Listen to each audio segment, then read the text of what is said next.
ഈ സമകാലിക ജീവിതത്തിൽ നമ്മൾ പല ആചാര്യന്മാരെയും ഭഗവാൻ എന്ന് വിശേഷിപ്പിക്കുകയും അഭിസംബോധനയും ചെയ്യാറുണ്ട്. എന്താണ് ഈ ഭഗവാൻ എന്ന് വിശേഷിപ്പിക്കുന്നതിൻ്റെ മാനദണ്ഡം വ്യാസനെ സംബന്ധിച്ചോളം? ഇപ്പോൾ വസിഷ്ഠൻ്റെ ആശ്രമത്തിലേക്ക്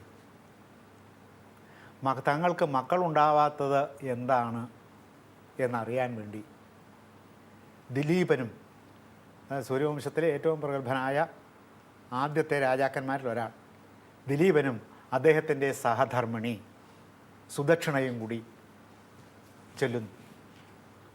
ചെന്ന് ആദ്യത്തെ അങ്ങോട്ടും ഇങ്ങോട്ടുമുള്ള കുശലപ്രശ്നങ്ങളെല്ലാം കഴിഞ്ഞതിന് ശേഷം അറിയാതെ വസിഷ്ഠൻ്റെ കണ്ണുകൾ അർദ്ധ നിമീലിതങ്ങളായി പാതി അടഞ്ഞു.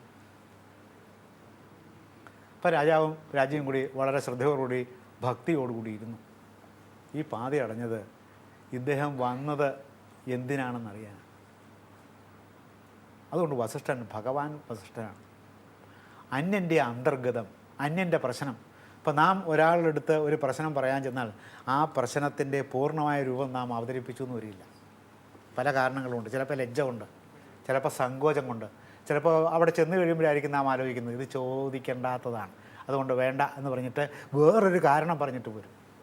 ഇങ്ങനെ പലതരത്തിലുള്ള മറവുകൾ സമൂഹ ജീവിതത്തിൽ, പലതരത്തിലുള്ള ഒളിവുകൾ, ആത്മഗോപനം എന്നാണിത് പറയുന്നത്. അപ്പോൾ ഒരു വ്യക്തി ഒരു ആശ്രമത്തിലേക്ക് ചെന്നാൽ എല്ലാ കാര്യങ്ങളും ആ ആശ്രമാധിപതിയോട്, ആശ്രമത്തിലെ അതിൻ്റെ മഠാധിപതിയോട് തുറന്ന് പറഞ്ഞു എന്നൊരില്ല. പ്രത്യേകിച്ചും രാജാവാകുമ്പോൾ രാജാവിന് വളരെ പരിമിതികളുണ്ട്. രാജാവിന് രാജാവിൻ്റെ സങ്കടങ്ങൾ പറയാൻ സാധിക്കില്ല. എന്താണ് കാരണം?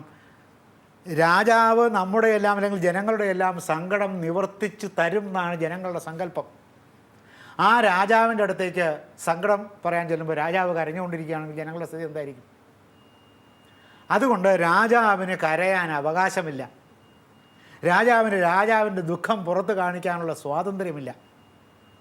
ഇപ്പോൾ പല്ലുവേദനയ്ക്ക് മരുന്ന് വാങ്ങിക്കാൻ ഡോക്ടറെ അടുത്ത് ചെല്ലുമ്പോൾ ഡോക്ടർ പല്ലുവേദന കൊണ്ട് കിടപ്പിലാണ്, മുഖത്ത് രണ്ട് സ്ഥലത്തും ഇത് നീര് വന്നിട്ട് വീർത്ത മുഖവുമായിട്ട് പല്ലിന് കേടുവന്ന് അങ്ങനെയാണ് ഡോക്ടർ ഇരിക്കുന്നതെങ്കിൽ ഇവനെന്ത് ഡോക്ടറാണെന്ന് വിചാരിച്ച് ഈ ദന്തവൈദ്യന്മാരോട് തന്നെ നമുക്ക് ഒരു പുച്ഛം തോന്നി നാം അവിടെ നിന്ന് തിരിഞ്ഞു പോരും.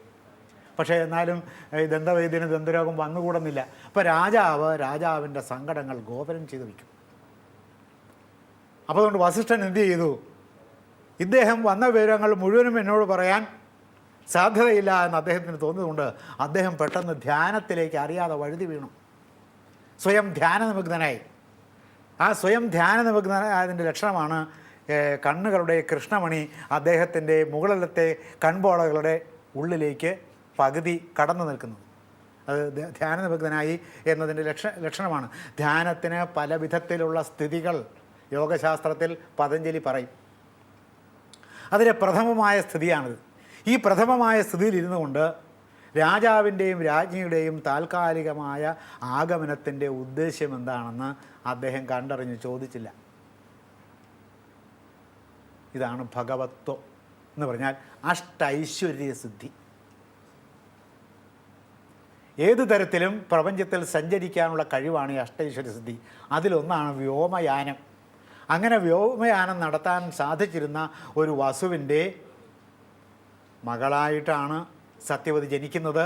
പിന്നെ അത് കടലിൽ ഉപേക്ഷിക്കപ്പെട്ട നിലയിൽ ആ കഥ കൂടുതൽ വിശദീകരിക്കാൻ നിവൃത്തിയില്ലാത്തതുകൊണ്ടാണ് ഞാനത് വിശദീകരിക്കാത്തത്. അത് മത്സ്യം എടുത്ത് വിഴുങ്ങുകയും അതായത് ഈ ഉപരിചര വസു മുകളിൽ കൂടി ചരിക്കുക, അത് ഈ ഭഗവത്വത്തിൻ്റെ ഭഗം എന്ന് പറഞ്ഞാൽ 7 തരത്തിലുള്ള ഐശ്വര്യങ്ങളെയും കീഴ്പ്പെടുത്തിയവനെന്നാണ്.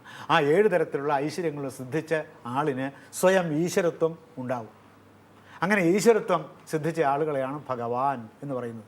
അത് വ്യാസനുണ്ടായിരുന്നു. മറവിൽ കിടക്കുന്ന കാരണങ്ങളെല്ലാം കണ്ടെത്താനുള്ള, മനുഷ്യജീവിതത്തിൻ്റെ മറവിൽ കിടക്കുന്ന കാരണങ്ങൾ കണ്ടെത്താനുള്ള, ജീവിതത്തിൻ്റെ രഹസ്യങ്ങൾ കണ്ടെത്താനുള്ള കഴിവ് അദ്ദേഹത്തിനുണ്ട്.